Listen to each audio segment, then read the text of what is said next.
Farming keeps a busy schedule. Our Western Canadian grain farmers keep watch over a constant flow of grain from prairie fields to countries around the world and markets here in Canada. At the heart of that marketing activity is the Canadian Wheat Board, the farmers' grain sales agency. Most of Canada's grains are produced in the western provinces. The Canadian Wheat Board is responsible for selling most of these grains on behalf of farmers. This is the Wheat Board's role. Prairie-grown wheat and barley sold for export or as food within Canada are sold through the board. Wheat and barley grown on the prairies and sold as livestock feed within Canada can be sold either through the Wheat Board or through independent grain companies. In practice, most of these domestic sales are made outside the Wheat Board.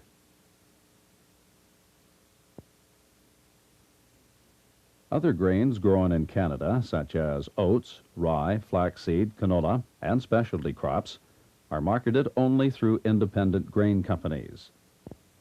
The Wheat Board also does not handle the small quantities of wheat or barley grown outside the western provinces. The birth of the Canadian Wheat Board and the development of Western Canada's grain marketing system began in the early 1900s. Farmers began the momentum as they sought to operate their own country elevators and terminal elevators and establish their own wheat cooperatives or pools. Then, during the First World War, the government established a national sales agency to deal with the important issue of grain distribution. This agency was called the Board of Grain Supervisors, and it marketed the 1917 and 1918 wheat crops. When the war ended, a new agency was developed to help the grain marketing revert to peacetime conditions. This new agency was called the Canadian Wheat Board. While this board was in operation for only 1 year, it offered for the first time a workable example of centralized selling. Prairie farmers recognized several advantages in this approach. One was the initial or part payment they received when they delivered their wheat to country elevators. This payment was a guaranteed minimum return on every bushel of wheat they sold. Another was the idea of putting returns from all wheat sales into one fund and distributing the profits equitably among the farmers who participated in the fund. This was the concept of price pooling.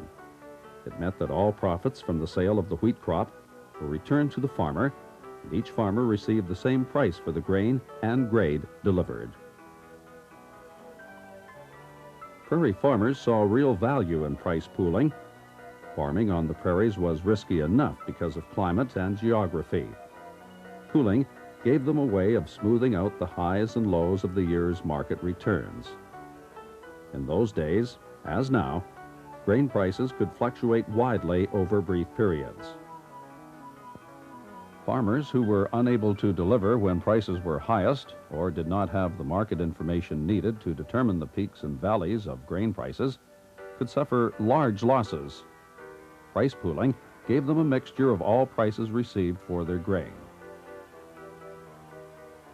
Farmers put political pressure on the government to establish a permanent wheat board. These demands by farmers, combined with economic conditions during the 1930s, led to the creation of the Canadian Wheat Board by an Act of Parliament in 1935.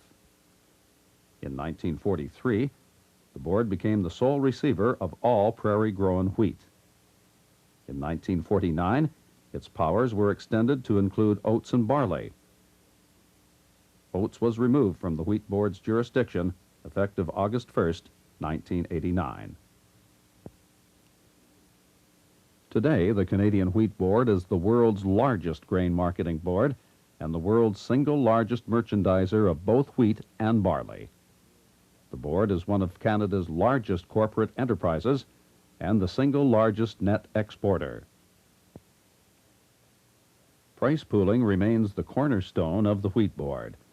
By pooling sales returns, all farmers share in the highs and lows of the year's market prices.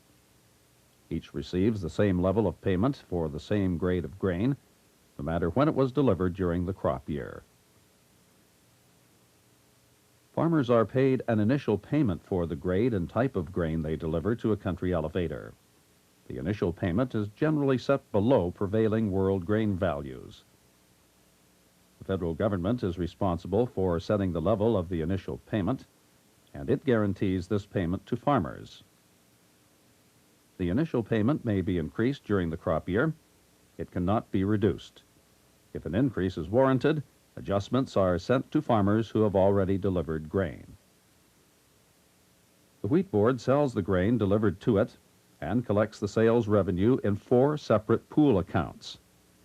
The pool accounts are wheat, durum wheat, barley, and designated barley, which is high-quality barley for malting or pearling. The profits from each of the 4 pool accounts are paid to farmers. These are final payments, and they are paid to each farmer depending upon the amount and grade of grain delivered.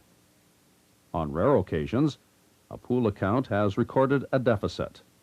That is, revenue from grain sales is less than the initial payment plus marketing costs.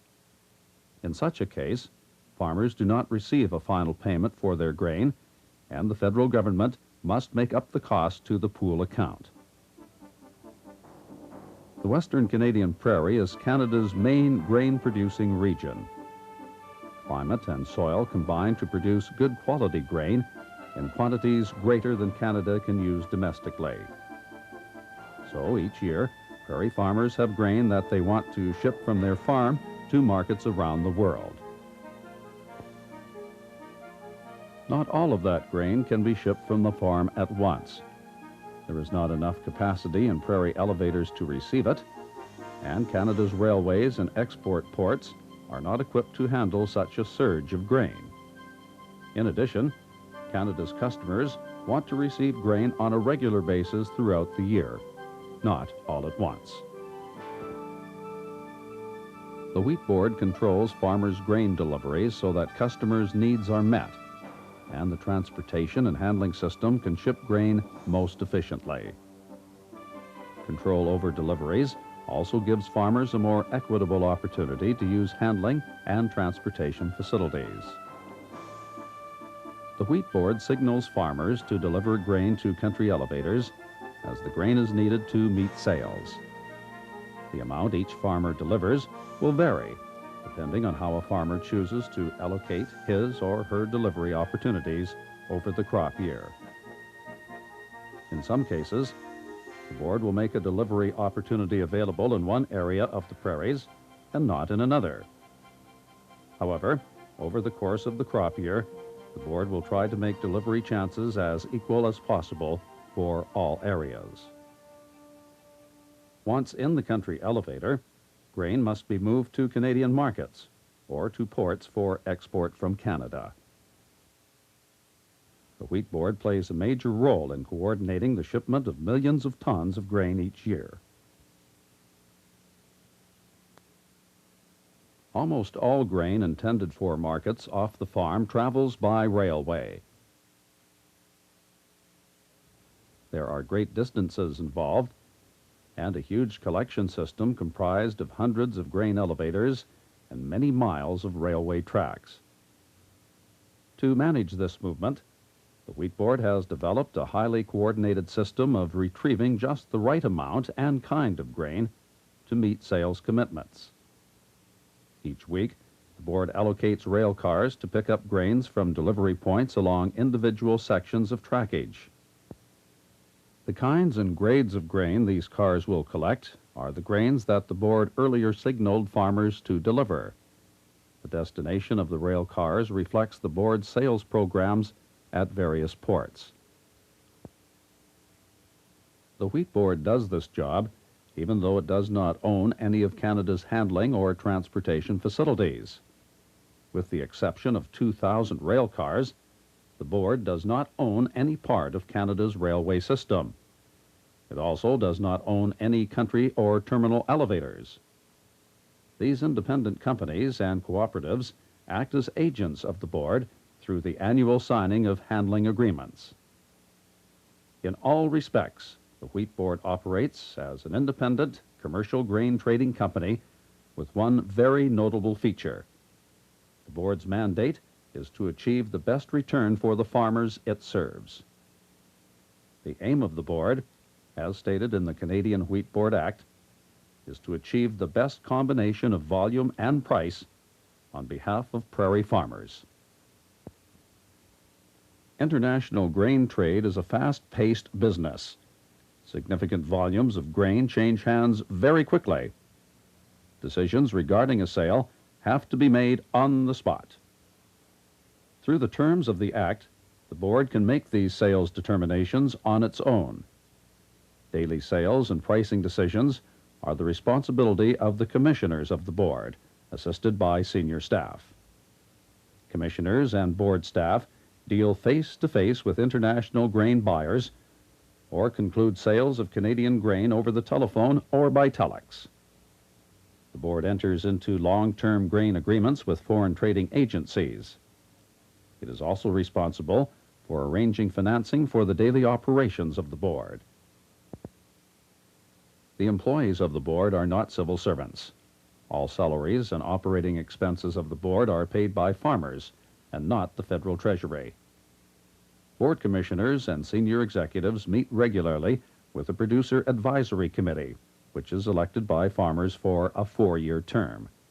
Their views are useful in sounding out farmer attitudes on a variety of topics dealing with board operations. Wheat Board staff also meet regularly with farm organizations for speaking engagements or information meetings on board activities. And the board holds annual meetings throughout the prairies to hear farmers' concerns and attitudes and provide information on grain pricing and marketing. There are important ties to the federal government. The government guarantees the initial price to farmers. The government appoints the commissioners of the board. The board must report to Parliament through a designated minister and produce an annual report on its operations. The federal government also guarantees payment on credit sales made by the board. Over the years, prairie farmers and their marketing system have helped lead the way of international grain trade. Canadian wheat and barley is now shipped to more than 70 countries around the world. In a world where trade power has grown increasingly concentrated, the Wheat Board provides prairie farmers with important market clout. It also provides a marketing system flexible enough to care for both the short-term benefits and long-term goals of prairie farmers and their customers.